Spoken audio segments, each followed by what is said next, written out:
All right, here we have the Dvar Malchut for this week, speeches that the Rebbe gave on 1991,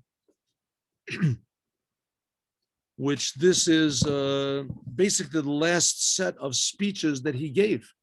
So this is like the directions that he's giving for our generation, because shortly after this, half a year, whatever, so the Rebbe had a stroke, and that's it. The Rebbe stopped speaking in public. And obviously the Rebbe knew what was going to happen. So these are the directions that he's giving us until he returns big time. I mean, all the Jews are going to return. All the Jews. That's one of the basic foundations of Judaism, one of the 13 principles of Judaism, that every Jew is going to come back, raising of the dead. And even more, tzaddikim don't really actually die. They don't really actually die and pass away.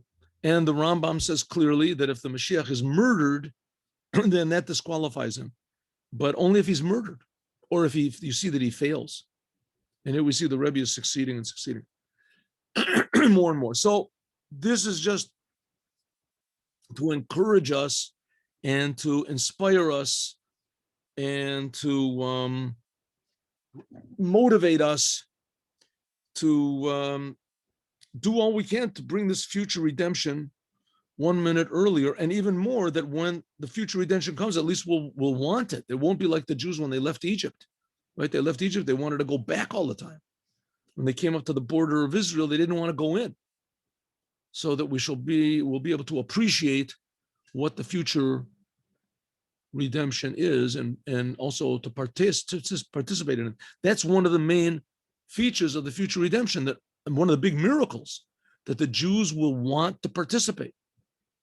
The Jews will want to participate. When the non-Jews see the enthusiasm of the Jews, then they'll also want to participate. Now the whole world worships all these bizarre things.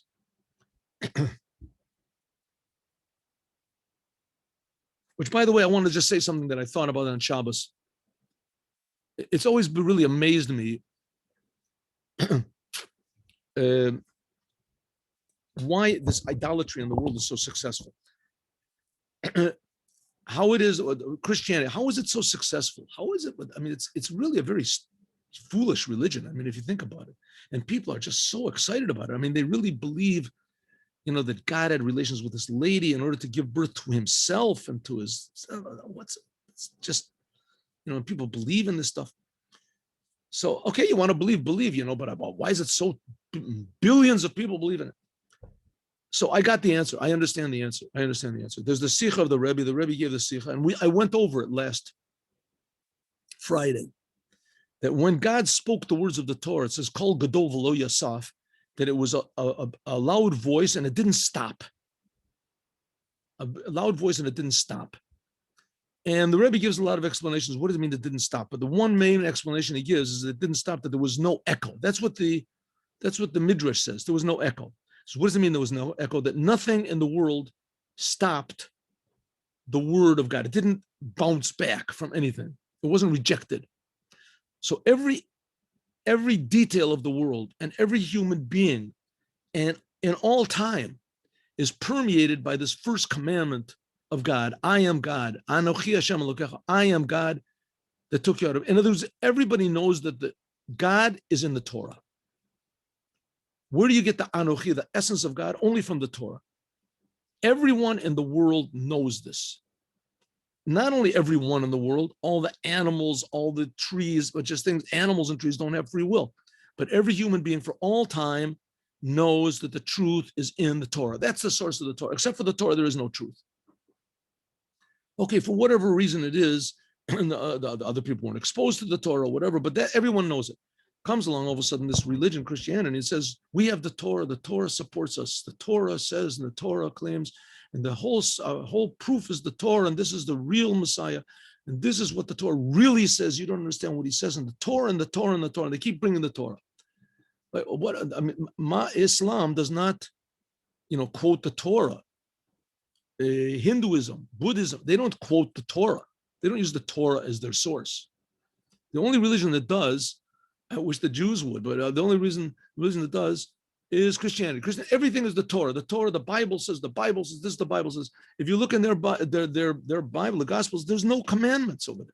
There are no commandments, none whatsoever. There's no, you look over there, you'll find you won't find it's forbidden to kill, it's forbidden to steal, it's forbidden to own money, it's forbidden not to believe in this guy. That's the only thing that's really forbidden, right? Forbidden that you have to turn the other cheek, forbidden to do all these things that they do. You have, and that doesn't make any difference. The point is the Torah. And because they use the Torah as their power and they misquote it and they twist it and they how do you say, divert it and pervert it, the whole Torah, they do it with the commandments, but it doesn't make any difference. Because they use the Torah and everybody knows inside that the Torah is true. They just don't know what it says because that's our fault, the Jews.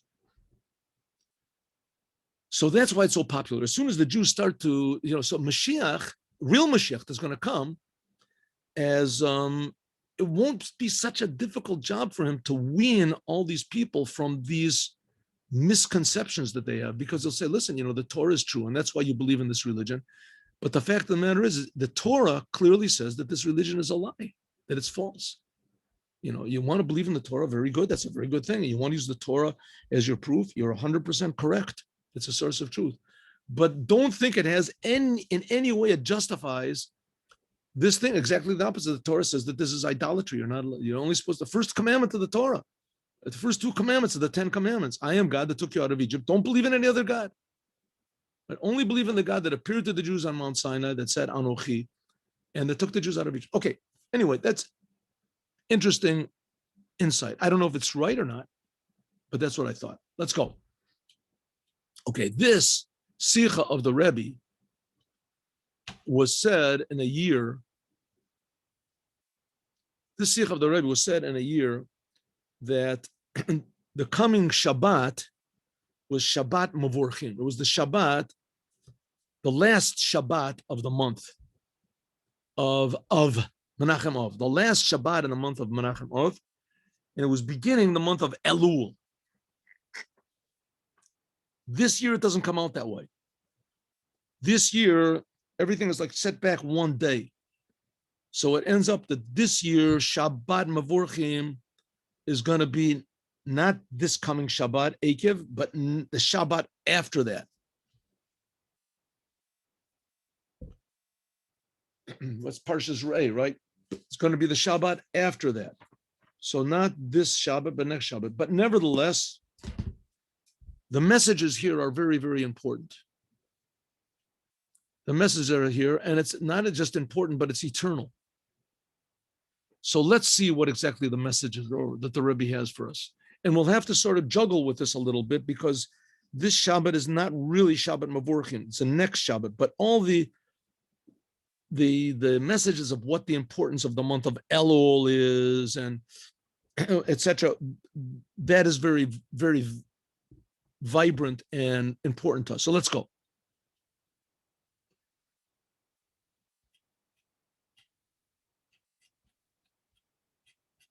Right? Yes. All right. I hope I did right over here. Here we go.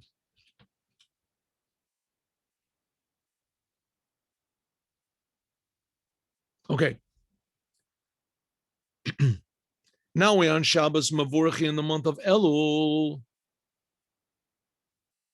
Right, which, like I told you, this is going to be not this Shabbos, but next Shabbos. But this Shabbos is Parshas Ekev. So let's see. In other words, we are approaching the month of Elul. What's this month of Elul? The month of Elul. The month of Elul is the month which precedes and prepares us for Rosh Hashanah and Yom Kippur. Rosh Hashanah is, and those are the days of judgment. It's called days of judgment. And Sukkot, which is the days of happiness after the days of judgment. That's the month of Tishrei. So Elul is basically a month of preparation. Now, one more thing about the month of Elul is that when did the Jews really receive the Torah? When did they get the Torah? God wanted to give them the Torah on Yud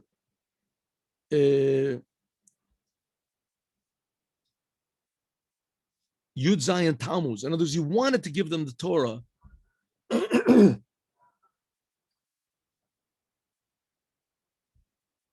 40 days after Vav Sivan. On Vav Sivan, the Jewish people got the 10 Commandments, and Moses went up for 40 days to Mount Sinai, and he came down and he saw the Jewish people worshiping the golden calf, and he broke the tablets.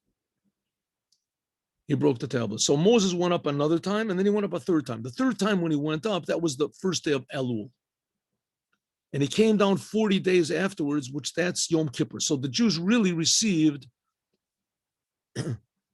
what's called the second tablets. The first tablets Moses broke.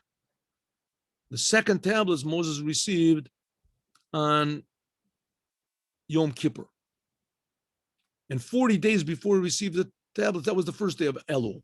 So the Jews, 40 days, they were preparing for Yom Kippur. So that's why this month of Elul is called Chodesh HaCheshbon.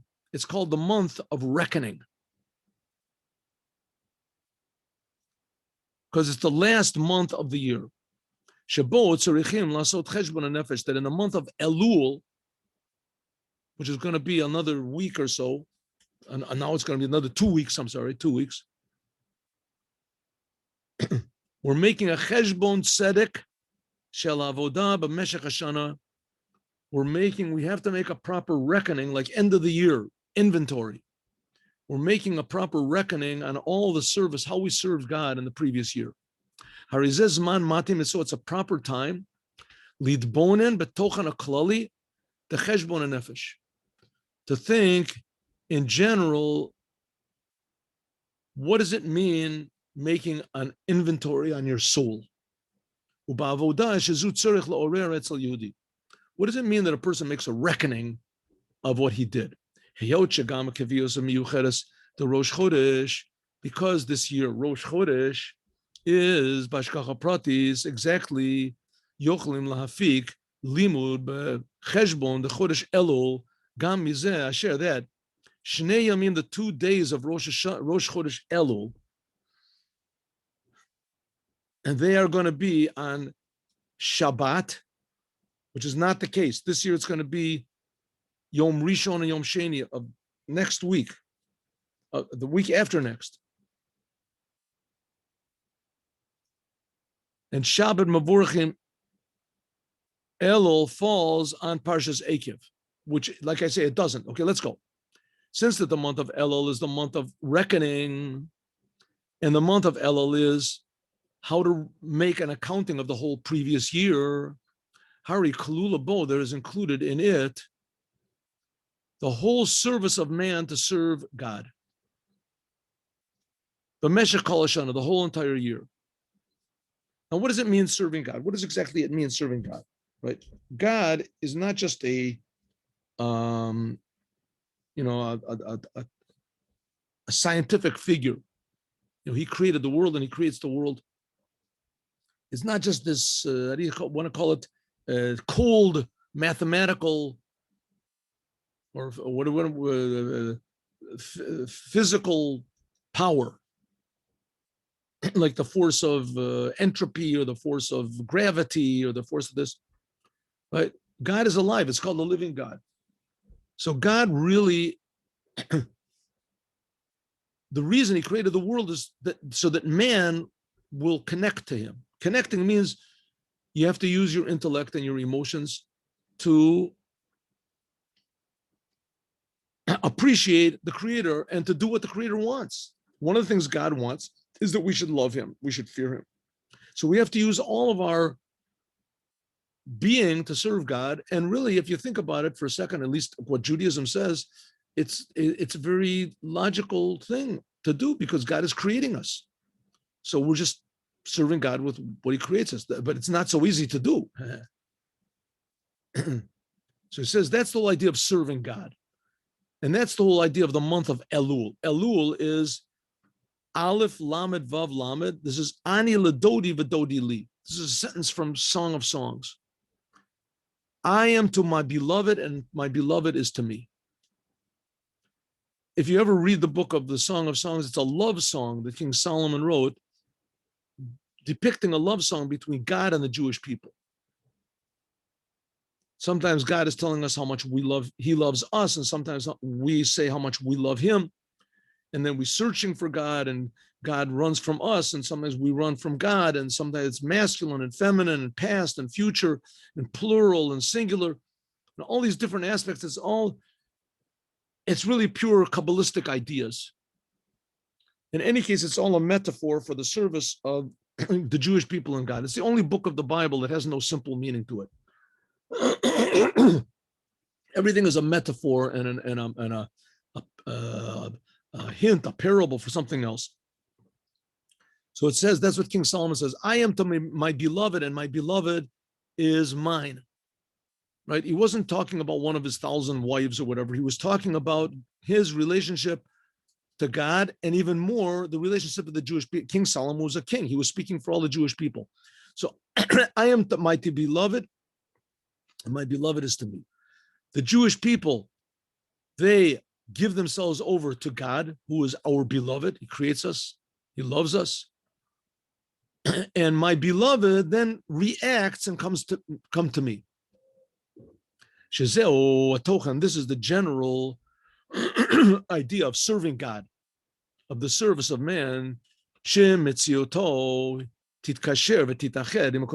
his whole being should unite with God.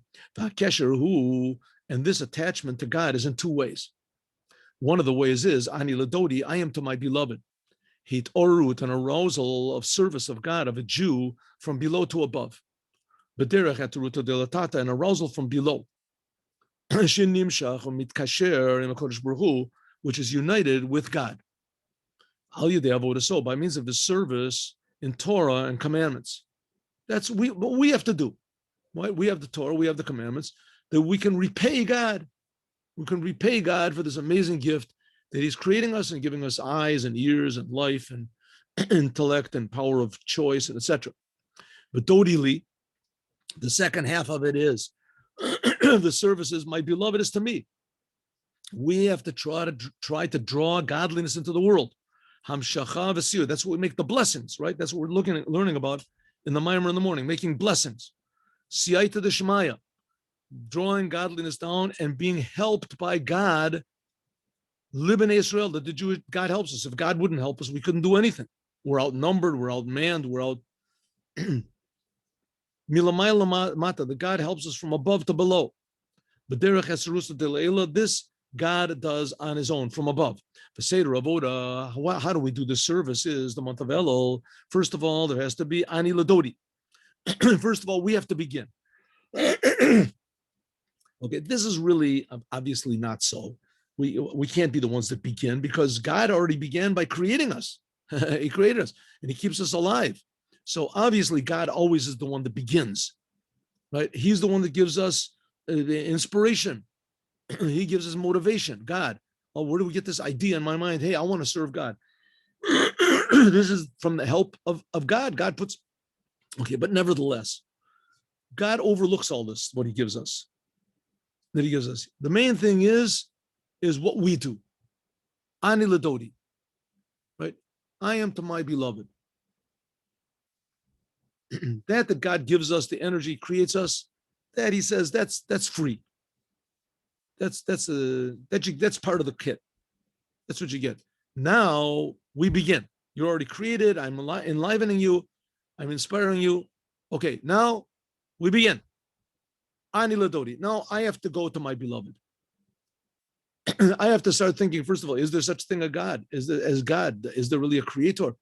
God really wants something from me. God really cares what I do. God, as soon as I convince myself that, yeah, it's true, then okay, now I have to do it.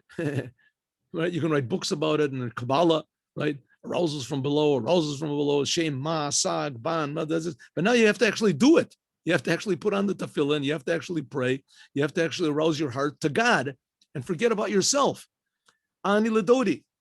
That means I have to give myself over to my beloved. And after we do that, Dodi Li, then my beloved comes to me. Meloka say to the pasuk acher, and that there's another sentence also in the Song of Songs, and that sentence says the opposite. Dodi Dodi Li vani lo. So my beloved is to me, and then I am to him. That first of all, God, that's talking about what God does before we start to serve him. Kodem, first of all, there's an arousal from above, etruta de leila. And afterwards, we do serve God from an arousal from below. Kaseder avoda b'chodesh Nisan. That's more like the order of serving God in the month of Nisan. God did everything, right? God took us out of Egypt. God took us through the desert. God gave us the Torah. God did the whole thing. That's like the month of Nisan. That's not this month of Elul and Tishrei. We have to do all the work ourselves. We have to sound the shofar. We have to pray. We since in this midbata tachlis vayesod, there is expressed the purpose and the foundation of of everything. And this is expressed the foundation of everything. That what? That first of all, the main thing, as soon as, what does God want? What did he have in his mind before he even created the world? What was in God? True, in order for us to serve God, God has to enliven us and create us. But before God created us, he had a reason why. And really, so it comes out that really who was the thing that began, so to speak, the whole business was the Jewish people. First of all, God had in his mind that we would serve him. That's what it says, that in the beginning, God consulted with the tzaddikim. God saw the pleasure he was going to get from our service of him. That's why he created the world. Right? So the main thing is that from below to above. That was God's reason, his initiative to create the world was because of our service from below to above. So our service that we serve God, that in a way, that was before anything. The ani, that's the service of I. Ani. How does the thing of Elul start off? Me, I. I am very important to God. I am the one that's serving. I am the reason that God created the world. That I serve God, but a person has to serve with him with his own power. You don't wait until God inspires you. Exactly the opposite, right? There were a lot of Jews, unfortunately, that were in terrible, terrible situations, in concentration camps, in exile, and whatever's in Siberia. Jews that are ill, Jews that are poor, Jews that are the whole world lets them down tremendously, right? Disappoints them, confuses them. They're in a situation where there's no arousal from above at all. They're in the, how do you say, the valley of death. And nevertheless, they say, okay, I get the point, God. You want me to do it all myself? I'll do it. I'll do it. Says not to wait until you get an arousal from above and you get a proof that God exists and that God loves me and God cares for me. I'm going to do the service on my own. Hitarut milamaila. We don't wait that there should be an arousal from above. Ella, shehu ani, me, on myself. I, me'atzmo, on my own, I arouse myself to serve Ladoti, the creator. Kiyadua, like it is known.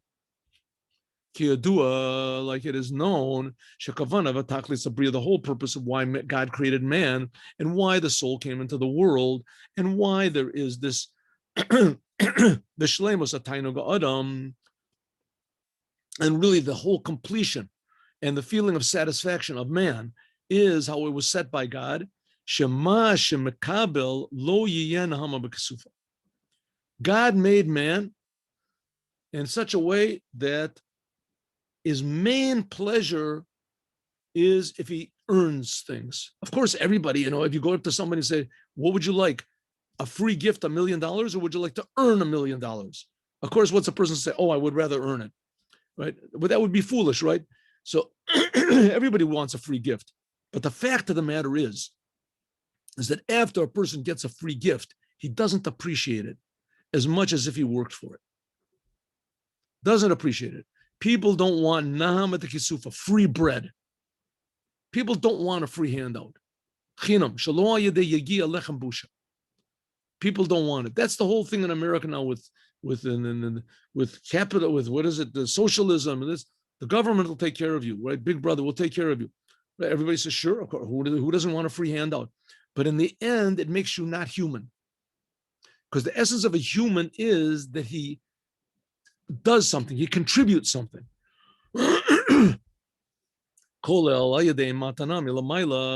a person wants to do it himself, he doesn't really deeply want free gifts. Like the previous Rebbe once said, She'etzel Chasidim ein shum davar beberech memela. A Chasidim never wanted free gifts, didn't want things automatically. It's a bad human trait to want to receive for free. A person wants to work. A person wants to earn what he gets. If you earn what he gets, it means that you're worth something, that you feel you've contributed something, you've done something, you get paid because you're valuable, right? To get free handouts is not a good thing, unless it's an investment. Could be an investment. Ubalashan Chazal, like the rabbis say, lo yagati umatzati al tamin. Like the rabbis say, if a person says, I didn't make any effort and I know the whole Torah, don't believe him.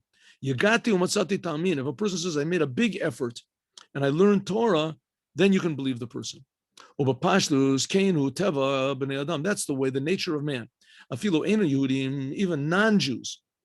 Alachas kama, much more so Jews. Alachas kama, much more so. How much more so? Kasherim osim avodasam biagia yasera. When you have to work very hard, lamayla miderech hateva, above nature. Varagilu shalaim bechinas ovid elokim. Al yadei by means of ani ladoti, I am to my beloved, is poel who he brings about that there will be yadoti li. That God will react. There'll be an arousal from above, and that's what God promises us. That when we work hard, that there is a blessing that comes from above and changes the world.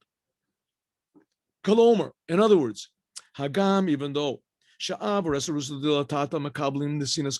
though it's true that in order to serve God, we have to first get inspiration and life from God, and we have to have help from God. Kamavur, like it's explained, especially in the month of Elul. Sha'az, then we reveal the 13 attributes of mercy, like it says, Melech Basadeh.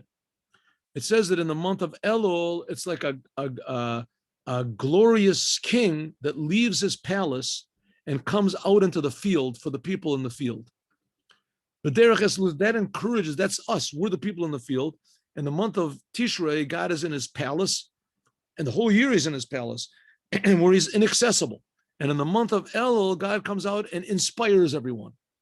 This is an arousal from above. True, God starts it off. Yes, this we receive power and we receive inspiration for the main thing, which is serving God from below to above. Chodesh Elul. So if so, we see the Chodesh Elul in the month of Elul, which is the month of Cheshbon, which is the month of reckoning. So we are found the special emphasis is the purpose of serving man, of the service of man to God, that it begins with Ani Ladoti, and I am to my beloved, and afterwards there is my beloved comes to me. Because what a Jew does in the whole rest of the year, even when he is found in the end of the last month of the year, after the service of all of the other 11 months that were before. Nevertheless, a person has to not rely on what God gives us. But we are here to fix up the darkness. We're not waiting for God to send the light in order to fix up the darkness. We're here to work. Serving yourself from below. In the weekdays. Saw that, like it says in the field. That's the month of Elul. The month of Elul is not a holy month. The month of Elul. It's not a holy month. It's a mundane month. Nevertheless, this is the month we're thinking about putting the king in the palace, following the king to the palace. And that ideally is the idea of the Moshiach. Al Yadei by means of this will be drawn down afterwards. Afterwards will be drawn down that God reacts to what we do. This is Ani Ladoti. That's the whole month of Elul, that we go up to God. We serve from below to above. That's the whole purpose of the whole business, why God created the world. And then this brings about an arousal from above.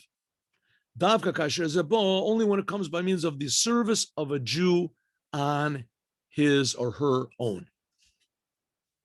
Don't wait for Mashiach to come.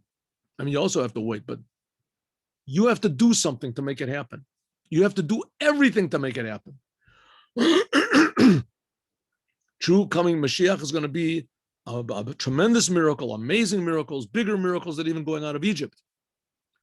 But nevertheless, those miracles, that's God's business. Our business is that we have to work hard. And this is the month of Elul, which is coming up, and we can begin now, is thinking, am I really going out of myself? Am I, by means of this, by means of really serving God from below, Nimshach, there is drawn down from an arousal from above, in an inner way, that we appreciate it.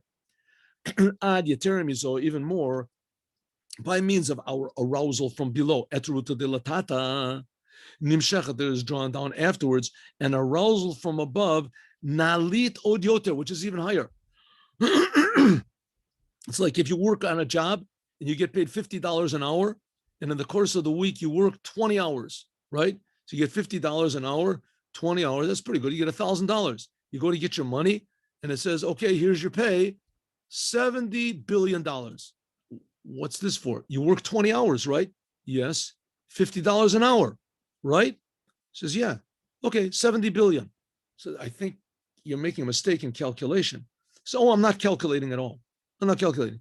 This is the way that, this is my calculations. This is not what you learned in university. This is a whole different calculation. This is God's way. God's calculation. By you you're coming to $1,000. That's right. But by me, says God, you're coming 70 billion. Because it's coming. Therefore, the reaction, the blessing that you get from God after you served him without thoughts of any remuneration, of any results, this is even higher than the blessing you got before you started serving, that God creates you and gives you life and gives you inspiration. And this is going to be even something higher, which came from above before you started serving God, as we will talk about more, God willing, tomorrow. Now let's just do the Yom Yom, please.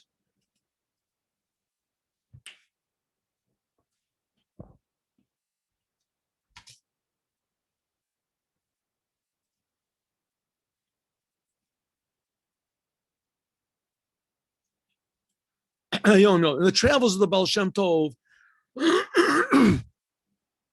he traveled around, the Baal Shem Tov traveled around from place to place, and then for three reasons.